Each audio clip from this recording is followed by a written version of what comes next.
Guys, gagawa ako ng maruya. Yan yung aking saging, 12 real ang isang kilo. Pero ilang piraso lang guys, 2, 4, 6, 7. Ang itlog, mix lang natin siya guys.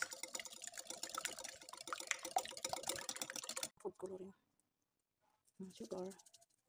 Mix lang natin siya guys. Then flour. Mix lang natin. Natin water.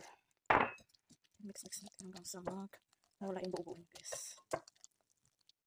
Yan na guys, wala na yung buo.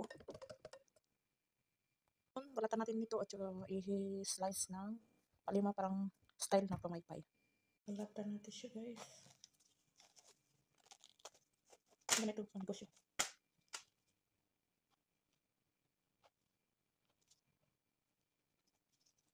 Yan guys. Pamaypay.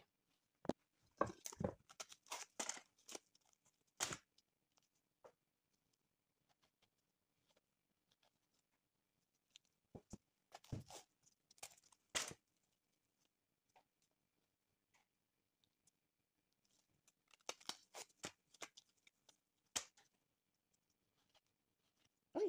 Mas nice. Sorry. Ay, bulok siya guys. Bulok. Bulok. Oh my gosh. Bulok. Dalawa yung nabubulok.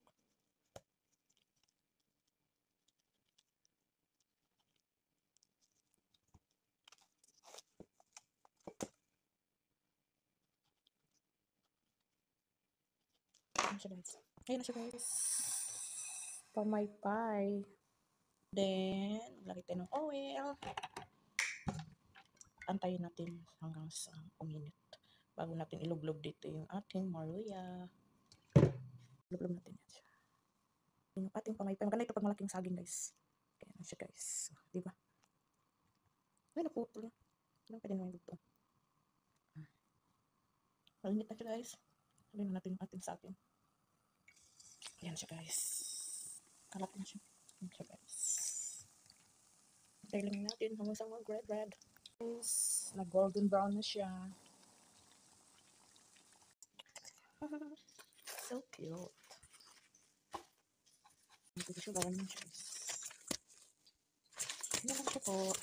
Pwede mo siya ibenta.